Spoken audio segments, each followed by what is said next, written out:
Welcome to another edition of the Ignatius Broadcasting Network's Across the Table as we preview this week several winter sports matchups, starting with wrestling tomorrow night, Friday night. The St. Ignatius Wildcat wrestling team in their last home match as they will be taking on Lake Catholic that tomorrow night at Sullivan Gym on the SIBN. I, John Fanza, will have that one for you as we will begin at about 7 o'clock.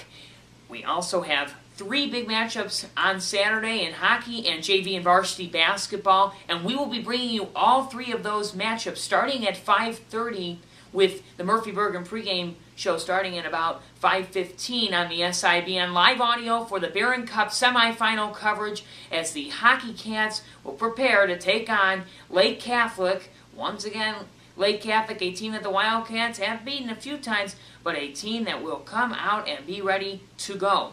6 o'clock Saturday night, we will have JV basketball against the Eagles of St. Edward. This matchup, the first time the JV Wildcats fell short. Varsity at 7:30 at Sullivan Gym. St. Edward without their star, Miles Hamilton. It is going to be a huge matchup for Coach Sean O'Toole as they try to bounce back from their loss last weekend against Perrysburg, and Greg Zeiden and I will have the call at 7:30. We have several matchups. If the Wildcats were to advance in hockey, they would then play on Sunday in the final. We have Trent Kennedy and Zach Weinrich. They're here to take a look at these hockey matchups, the hockey matchup Saturday night, and the possibility of a hockey matchup on Sunday in the Barron Cup final. And Greg and I will preview the basketball matchups this Saturday, all on Across the Table today. Hi everybody, I'm Trent Kennedy here with Zach Weinrich. We'll be bringing you the hockey preview for this weekend. The St. Ignatius Wildcats look to take on the Lake Catholic Cougars in the Barron Cup semifinal. But before we get into that, we'll recap the game from last night. Last night, the Wildcats took on the Hudson Explorers in the first round of the Barron Cup. They were victorious, winning by a 6-2 score. Patty Spelsey had 2 goals. Liam Geither, on his amazing season, had added 2 goals and an assist. He now has 95 points on the season, which is close to a school record, if not a school record. And Micah Bood and Eamon Walsh had the other 2 goals. Matt Kavesdy played a solid game in net. He only gave up 2 goals. But Coach O'Rourke, after talking with him after the game, said that the Cats can do a little better, and he expects the intensity to be brought up on Saturday against Lake Catholic. Right, a bit of a lackadaisical effort yesterday by the Cats. Coach O'Rourke was not happy with the performance, and that's good because going into this weekend, the Lake Catholic Cougars are going to be a very strong team. So we're going to have to match their intensity, and the Cats are going to have to play a really solid game on Saturday night. Previously this season, the Wildcats took on the Cougars twice in division games and were victorious both times. In the last game, however, it was Lake Catholic kept it to a very close game. It was a 2-1 score. That was at the Q, and their Lake Catholic goalie, you need to look out for him because he is a monster in net. He's a senior and he's a big kid, and also he's fast. He can move from side to side, so it's going to be tough playing against Keith Parker this weekend. The Cats are going to have to really step up. And if the Cats would win on Saturday night, they would play Sunday for the Barron Cup Championship at 5:30, both of which will be on the SIBN network, starting at 5:30 on Saturday and 5:30 on Sunday. So let's talk about what the Cats have to do to win on Saturday night. Obviously, we have Liam Geither back after a little bit of a scare. He had an injury similar to that of Miles McQuinn. Had an ankle cut, and we're lucky it wasn't in the same place where Miles got cut, but. So Geither came back last night, and we said last night on air, he didn't forget anything with 2 goals and an assist. So he's back stronger than ever, 53 goals on the season. So this weekend he's going to be a big factor in the Barron Cup. He is, and another big factor would be Matt Kavesdy. I mean, over the season, at the beginning of the season, he was a little shaky in that, first time that he was a full-time starter. Gave up some rebounds, and that was his main thing that we always talked about. Throughout the season, though, he's really progressed, and his rebound control has been almost flawless throughout these last couple of games, and so if he comes up big, I think the Cats will do well. Right, rebound control is one thing we stress is one of the most important things when you're playing tough red division opponents, especially in the Barron Cup. So if Kavesdi can get his rebound control together for this weekend, the Cats should really be in good shape. This weekend is huge for the Cats because Coach O'Rourke and this Wildcat team have not won a Barron Cup yet. The Wildcats actually have not won a Barron Cup in the past 19 years, I believe. So this is a big weekend for the Cats. You know, there's 12 seniors on the team, so this is their year to do it. They're undefeated at 34-0, so we're really looking forward to this weekend. All right, Greg Zeiton here with John Fanta now as we get ready to preview the hardwood matchup the Wildcats will have this weekend against the St. Edward Eagles. Last time these two teams played each other, it was in Lakewood, and the Wildcats fell 65-61. They made it a very close game at the end, but just came up a little bit short. This weekend, Saturday night at home, and a huge matchup as big as it gets. They're looking to do a little bit better. Right, that first time that they really came out, and it had to do with the first quarter, Greg. Right off the bat, the Wildcats, they were not physical inside at all. They were putting up threes, and that's not their game. They did not play their game in the first quarter. But positive, second half. They really played well. They got the ball inside. Alec Papish is different than what he was early in the season, and that's what the Wildcats have to do on Saturday night. They have to go straight in. He's been excellent the past couple games, Greg, and although the Wildcats fell short to Perrysburg, Alec, I truly believe, is the reason why the Wildcats have stayed in games, have gotten the victories. He's really responsible for a lot of the victories here, and it's this junior class that needs to step up on Saturday night. It was a game, Greg, that they just did not come out and play well in the first quarter, and that's what they need to change here at Sullivan. Yes, the Wildcats in that first matchup with the Eagles were down 16 at the end of the first quarter. They clawed their way all the way back. They cut it to within 2 points with about a minute left in the fourth quarter, but just weren't able to get the ball to go in the last minute. And we talked about what they have to do to try and have a different result this time around. Now, looking at the Eagles, you mentioned in the open, their star player, they have a lot of good ones, but the biggest name on the Eagles, Miles Hamilton, he will not play Saturday night. He is suspended after being ejected in a previous game of theirs. So how does that affect this matchup? Well, it takes away St. Ed's main force of offense throughout this season. But you can be sure that Coach Eric Flannery, Greg, the guy designs so many different things for his players with so many different groups, and the way that he, strategizes each game, I can tell right after that loss last week against the number one team in the state, Northland, he came back and really looked at the tape and looked at what he could do. You got to watch Mark Murray. That's a small forward on this Eagle team that has gotten the ball inside, and he's athletic, and they've run through him a lot. But certainly you cannot get another Miles Hamilton. They just don't come around very often, and he's been on a tear lately. So he's a big loss, and being out the rest of this season, everyone gets in the playoffs, so it doesn't make a massive difference because he'll be back for the OHSA playoffs. But these are important games for St. Ed's, and he's a big loss.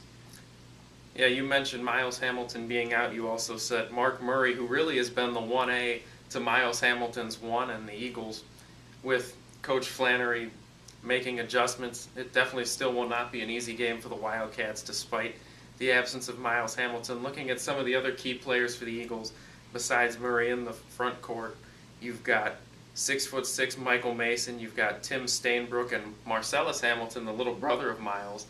They're all pretty good inside. And then looking at the backcourt was really the Eagles' strength. Murray we mentioned, James Crawford, Tony Viancic is a tremendous shooter, and also Mike Newton. So the Eagles have threats all over the board. James Crawford, he really has to be the guy for the Eagles on Saturday night. He is a great facilitator offensively, and Hamilton, the reason for all his offense so far this year, part of that has been because of Crawford. Dribbles inside, kicks the ball out for Hamilton. I love the way that the kid plays. There's just so much spirit to this game. You get so excited for this one because it's two great coaches in the state of Ohio matching up on Saturday night. Here at Sullivan, Greg, the atmosphere is going to be here, and you got to look for the Wildcats to be bouncing back. I think the key, once again, if they out-physical the Eagles, they can win this ball game. And really looking at one of the Wildcats' weaknesses in the first matchup was physicality. Early on in that game, when the Wildcats fell in the first quarter, they just looked, to be honest, they looked intimidated. They were out-hustled, they were being out-physicaled, and the Eagles kind of had their way with the Wildcats early on. They did make adjustments and change that, but the Eagles definitely came out with a mission in that game, and the Wildcats came out a little bit shaky. Well, it seems like when we go on the road there, we kind of have a slow start and we're a little lackadaisical. Well, when we come back to Sullivan, it's the complete opposite effect. You know, we've had a nice lead on them. I mean, we had a 23-point lead a couple years ago and just could not hang on to wins for some reason. Coach Eric Flannery's kind of had the number of the Wildcats these past 7 games in which they've just strung out 7 wins. So it's just amazing to me the fact that we've gone both directions and this team's found a way. And you got to be noticeable. It seems like every time we're on the air, something crazy happens. So something crazy is probably going to happen again on Saturday night. It will be in the air.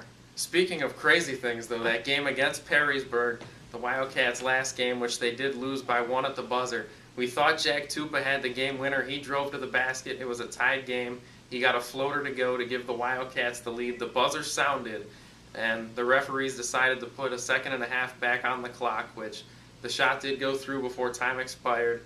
And then the Perrysburg Yellow Jackets hit a 55-footer from beyond half court, a 3-pointer to win by 1 against the Wildcats Saturday night. And what a finish that was. Well, Tupa on senior night would have been a great ending, and it would have only been his first field goal of the game made and went down. And as you said, clock looked like it expired, but, you know, they put some time on that clock. Coach Sean O'Toole, I admire him for saying in Eddie Dwyer's corner that it was his call to put his team out on the floor at half court, and that he is going to really look that back and re-strategize for his team. He really said his guys played tough, and throughout the game on a back-to-back, I thought the team played really well in the fourth quarter. They got the ball down low to Sloan and Papish, and when they get that going, Greg, they're able to kick it back out. So it's kind of a lesson. As I said, it's a loss that you have to swallow and get ready to go for St. Ed's.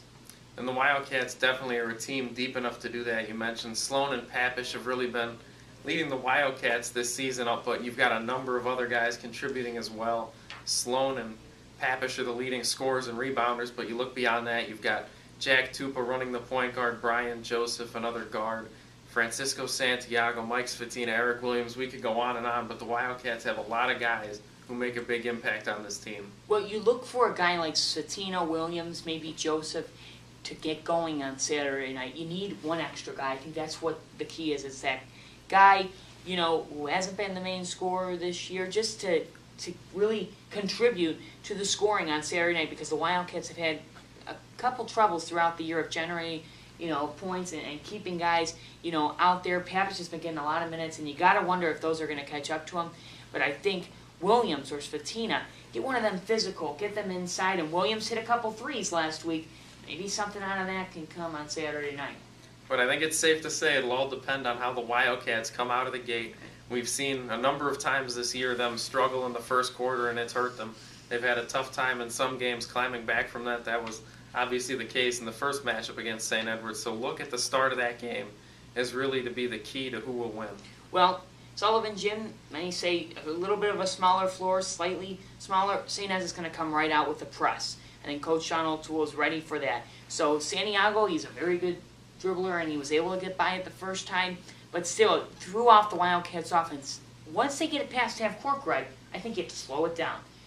Get your offense going, and get ready to go inside right to Papish, because I don't think St. Ed's cannot stop Papish. You get the ball into him, and he's been the key. And I'd like to bring up somebody else right now, but when you got something going for you, you got to keep going to it, and he's working.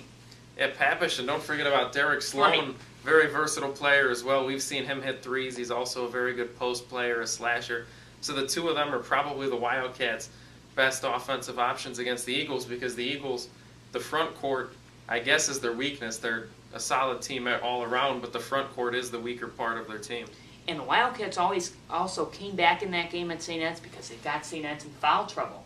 When you get those starters in foul trouble on Saturday night, Coach Eric Flannery, he doesn't have a lot of other guys to go to. This team doesn't have the depth of other St. Ed's teams. So this is a game that the Wildcats, they get physical, and Santiago getting inside and Crawford on him. Get that matchup on you. Get physical in this game. Get the ball inside. The Wildcats have much athleticism. This team, really, they have some speed in many areas on St. Ed's on Saturday night. Yeah, the Wildcats really in the first matchup did a good job limiting the Eagles on the fast break. Usually that's one of the strengths of a St. Edward basketball team. It still is, but not in the first matchup. The Wildcats did a good job defending the fast break and scored a few fast break buckets themselves. This game is really down to getting the easy baskets and getting the turnovers.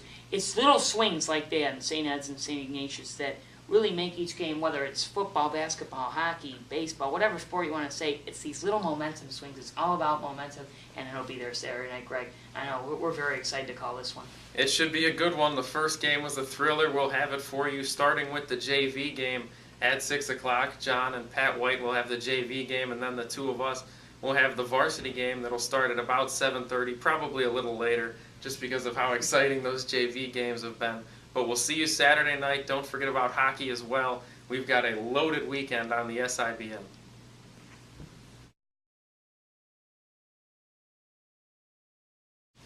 And Greg, also a great cause on Saturday night. Coaches versus Cancer. Coach Sean O'Toole has really brought that program in the past couple years in the OHSA. They've tried to get that going.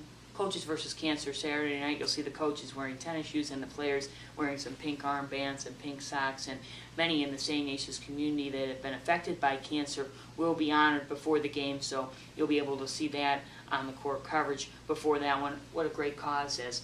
It has been declared by the students a pink out for a great cause, and only fitting, very much fitting for that. Going to be exciting and for a great cause. What more can you ask for? Not much, and really the Wildcats last year on Coaches versus Cancer Night played probably their best game of the season. They beat Warren Harding in Sullivan Gymnasium by 20, and that's the same Warren Harding team that knocked them out of the playoffs, a solid team last year and this year, so maybe the Wildcats will have some luck with all the pink around again. And just one more reminder before we leave you, Greg.